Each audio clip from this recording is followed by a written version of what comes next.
Let's talk about the strings a little more. There are other things we need to know about strings. So first of all, let's make one. I'm going to say s equals Taubes Media without space. Now let's print s f5, and it's working as expected. But what's interesting is that in Python, every string will be considered as a sequence. And when we say sequence, we're talking about arrays and lists. So basically, every string is a list. So I can do this. I can say, give me index 0, give me index 2. So index 0 will be T, index 2 will be 0, 1, 2. So it's going to be W. Let's hit F5. And as you can see, T and W is working. Now, you want to see something cool? Check this out. Let's hit another print. I'm going to give it -1. So the index -1. What do you think will happen now? F5. It gives me a T, a W, and an A. But why? Because when you say negative, it's smart enough to understand it needs to count backwards. So T is the 0, it goes back from the other end of the list and gets A out. -3 should give us D, right? And it does, indeed.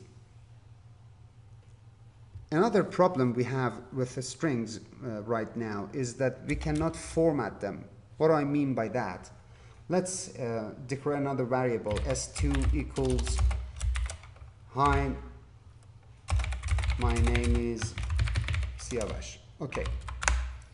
I hit F5, nothing will obviously happen because we didn't print s2, aren't I a genius? And everything is working as expected. But let's just say, I want to say hi, comma, I want to go to the next line and then say my name is Siavash. As you can see, it's complaining. Remember, this is not the compiler because your program is not running. So what is this? This is the VS Code extension that you installed. We talked about it in a couple of videos before. And this is the linter. The linter is helping you do that before running your program. Anyway, F5, obviously it's going to complain that there is a lot of problems. How can we solve this? You can use 3 double quotations or 3 single quotations. So 1, 2, 3, 1, 2, 3. F5, and now it's working. And as you can see, it says hi, comma, in the next line, my name is Siavash is printed. So let's do this, see what happens. And instead of double quotations, now I'm going to use single. Jesus. Okay, F5. And as you can see, single quotation works, and the style, the formatting of my string is being kept. So using this operator, you can format your text however you want. Let's get rid of this. Another problem we have with strings is this. Let's say we have a variable called name,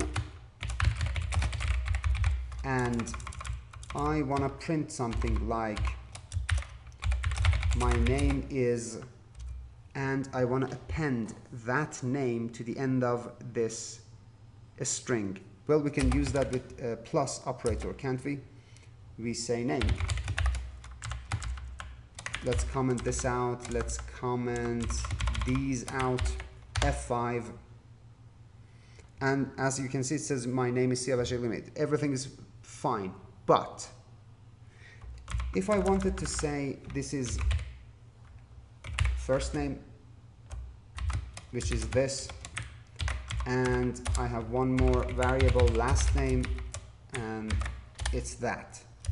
What's going to happen now? Because I want to say my first name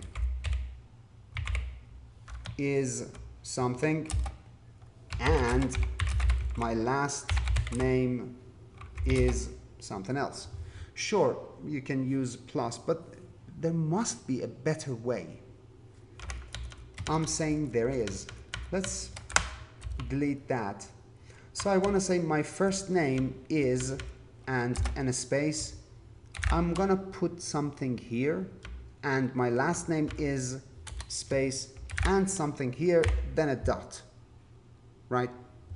So these are kind of a placeholder.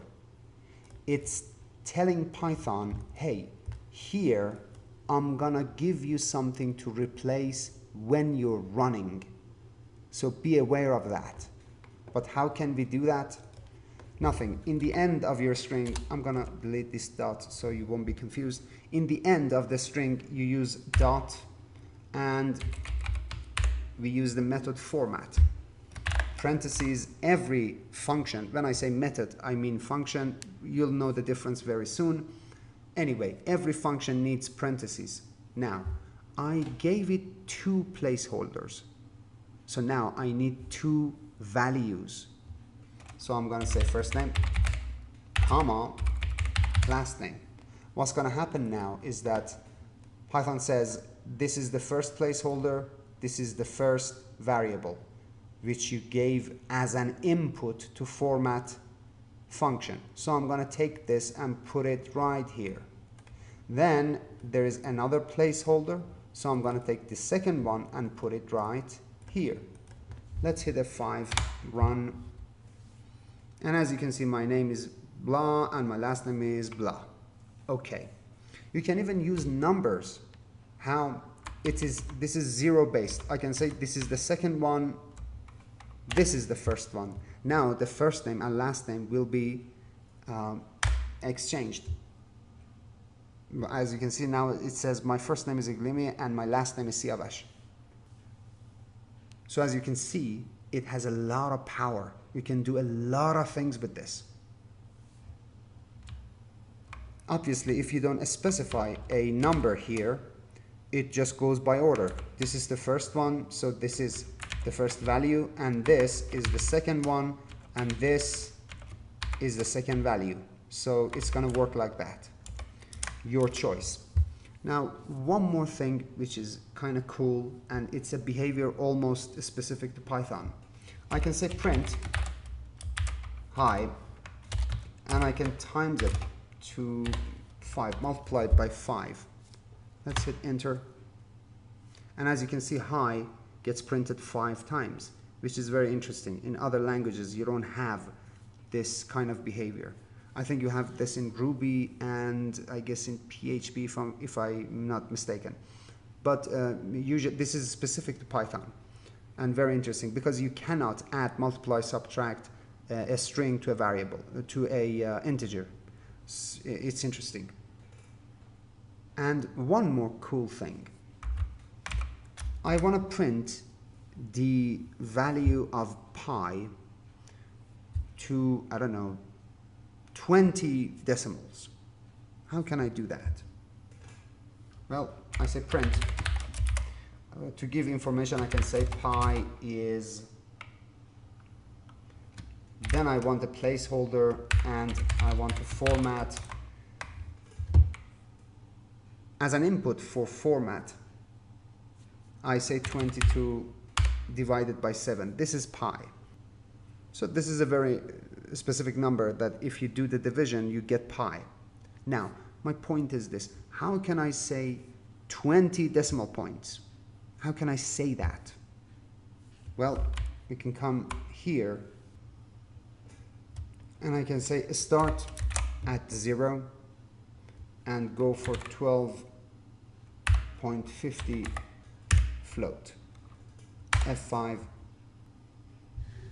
So as you can see, the pi is getting printed by 50 decimal places. You can say 20, 30, whatever. I just have one question, which you Google it. You're gonna find some interesting things. This first one, 0, it means start with the zeros place. You have a list, you have a lot of numbers in a list, you can start from one number or the other. Number at the 0th place, or the first place, or the second place. So I'm saying start from the beginning. But what is this 12? What is this? This 50F, this is clear as well, because you're saying I want 50 decimal places. That F is for float, meaning I want a floating number, floating point number. So what is this 12? Google it, you'll find some interesting things.